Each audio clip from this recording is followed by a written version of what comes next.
केजरीवाल भी इस मौके को भुनाने से पीछे नहीं हटते। वो भी दिल खोलकर सिद्धू की तारीफ करने में पीछे नहीं हटते हैं। देखिए हमारी खास रिपोर्ट।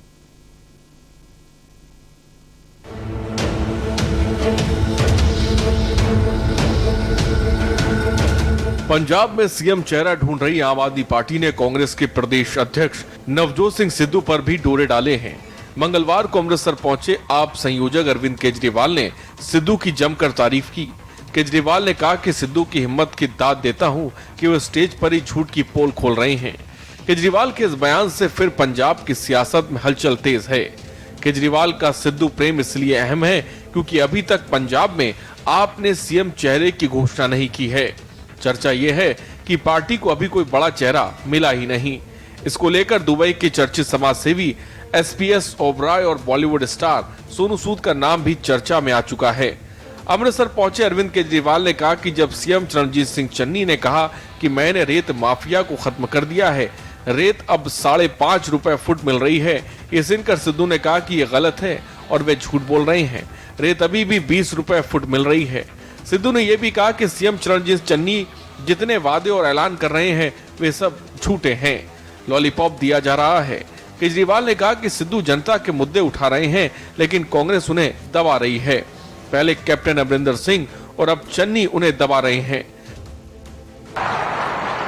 चन्नी साहब को मैं टीवी में देखता हूं, उनके खब्बे पास से रेता माफिया बैठा होता है और सज्जे पास से ट्रांसपोर्ट माफिया बैठा होता है। सारा खजाना तो वहीं से निकल आएगा। उनकी कैबिनेट को संभालने वो, उनका सारा खजाना भर जाएगा अगर वो अपनी कैबिनेट संभालें। कांग्रेस में भी बहुत सारे लोग हमारे संपर्क में हैं, पर हम उनका कचरा लेना नहीं चाहते।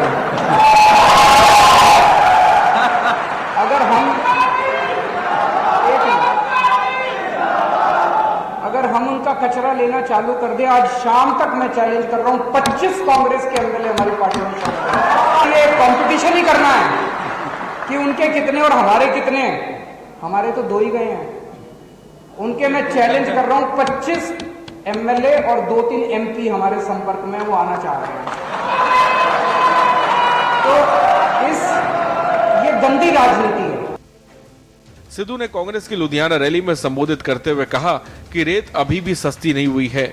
अगर रेत सस्ती नहीं हुई तो फिर मैं इस्तीफा दे देंगे। उनके लिए पद अहम नहीं है, बल्कि उनका फोकस पंजाब को अगले साल फिर से अपने पैरों पर खड़ा करना है। इसके लिए वे पंजाब मॉडल बना चुके हैं। पद जाता है तो जाए, लेकिन वे मुद्दों से भटकेंगे नहीं। कैप्टन अमरिंदर सिंह को हटाने के बाद भी सिद्धू का नई सरकार और सीएम चन्नी से तालमेल बैठ नहीं रहा। पहले उन्होंने सीएम चन्नी द्वारा नियुक्त किए एडवोकेट जनरल एपीएस दयोल को लेकर इस्तीफा दिया।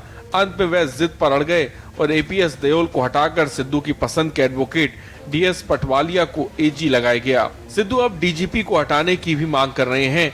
इसके अलावा सीएम चन्नी के बिजली माफी समेत सभी लोक लुभावनी घोषणाओं को वो लॉलीपॉप करार दे रहे हैं। कुल मिलाकर अगर पंजाब की सियासत की बात की जाए तो पंजाब में कुछ भी ठीक नहीं लग रहा। एक तरफ जहां सीएम चन्नी और सिद्धू के बीच सियासी रस्साकशी खिंची हुई है, वहीं दूसरी तरफ अरविंद केजरीवाल बार बार सिद्धू को अपने पाले में लेने की कोशिश करते नजर आ रहे हैं। अब देखना यह होगा कि 22 की चुनावी पिच पर सिद्धू किसकी गेंद पर छक्का मारते हैं और किसको क्लीन बोल्ड करते हैं। इलेक्शन डेस्क के न्यूज इंडिया।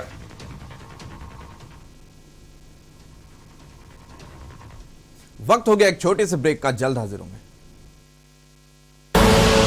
आप देख रहे हैं के न्यूज, खबरों का सारथी।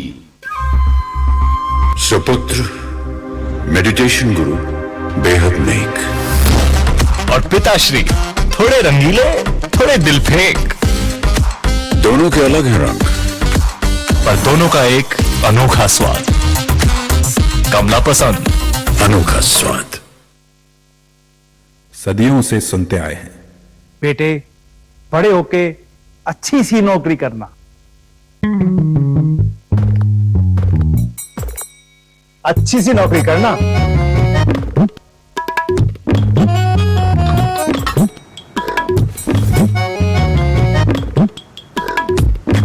अच्छी सी नौकरी करना।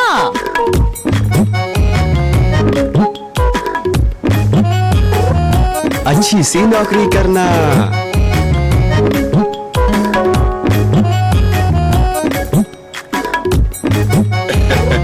अच्छी सी नौकरी करना।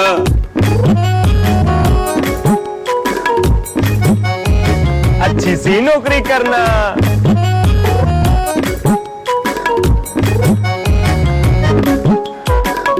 अच्छी सी नौकरी करना।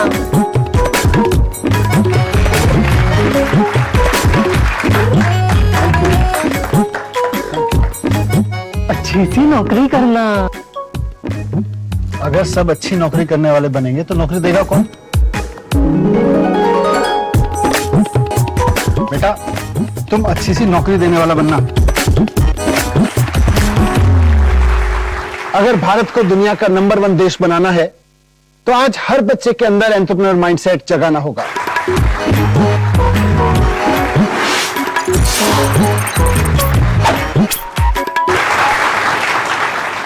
बिजनेस ब्लास्टर्स हमारी एक पहल है जो बच्चों को सिखा रही है कि उन्हें नौकरी ढूंढने वाला नहीं, नौकरी देने वाला बनना है।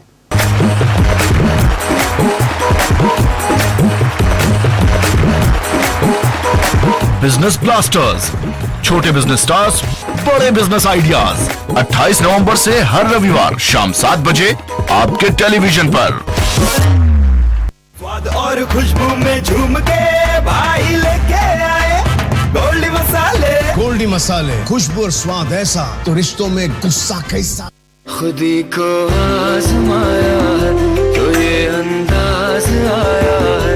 खुदी को आजमाया है तो ये अंदाज आया है। तुम में भी मैं हूं, शुद्ध प्लस पान मसाला।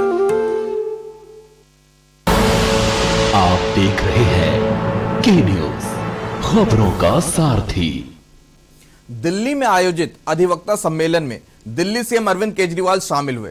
आपको बता दें, सीएम केजरीवाल के साथ कैलाश गहलोत और राजेंद्र पाल गौतम भी मौजूद रहे, जिसके बाद उन्होंने कहा कि दिल्ली के वकीलों के लिए योजना बनाई गई थी जिसमें वकीलों को जमीन बीमा और मेडिकल इंश्योरेंस मिलता है। इस योजना का फायदा कोरोना के समय वकीलों को मिला। 122 वकील ऐसे हैं जिनकी कोरोना के कारण मौत हो गई, उन्हें जीवन बीमा के तौर पर 10 लाख रुपए दिए गए। अच्छी बात है, पोल्यूशन कम हो रहा है, अच्छी बात है। हम तो हमेशा कहते हैं कि यही एक पीरियड है 1 अक्टूबर से लेके और मे बी एंड नवंबर, थोड़ा सा और शायद दिसंबर चले, उसके बाद तो दिल्ली का पोल्यूशन अदरवाइज तो कंट्रोल में ही रहता है। तो ये स्टबल बर्निंग की वजह से है और मैं उम्मीद करता हूँ कि जल्दी इसका समाधान निकलेगा। सर, पंजाब में भी आपने काफी योजनाओं का अनाउंस किया है। अगर सरकार आती है, जैसे दिल्ली में किया वहाँ भी करेंगे। बार सवाल पूछे जा रहे हैं, जैसे दिल्ली में पूछे जाते थे कि फंड कहाँ से आएगा, पैसा कहाँ से आएगा। वो मैंने अभी अंदर बताया सबको कि पहले क्या होता था कि सारी सरकारें में जितने, एक बार कोई एमएलए बन जाता था उसका 10-15 करोड़ का तो बैंक बैलेंस बन जाता था, उसकी इतनी गाड़ियां आ जाती थी, स्विस बैंक में अकाउंट खुल जाते थे। वो सारा पैसे की जो लूट थी वो हमने बंद कर दी और वो सारा पैसा हमने जनता में बांटना चालू कर दिया। अब जनता बहुत। दिल्ली सरकार कोविड काल में बंद पड़ी मुख्यमंत्री तीर्थ यात्रा योजना को एक बार फिर शुरू करने जा रही है। इसका ऐलान बुधवार को दिल्ली के मुख्यमंत्री अरविंद केजरीवाल ने एक प्रेस कॉन्फ्रेंस के जरिए किया। इस दौरान उन्होंने 2 बड़ी घोषणाएं की। उन्होंने बताया कि अब यात्रा को इस लिस्ट में अयोध्या भी शामिल होगा। इसके साथ ही ईसाइयों का एक चर्च भी लोगों की भारी मांग पर जोड़ा जा रहा है। केजरीवाल ने बताया कि करीब 1000 तीर्थ यात्रियों के साथ पहला जत्था 3 दिसंबर को अयोध्या के लिए रवाना होगा।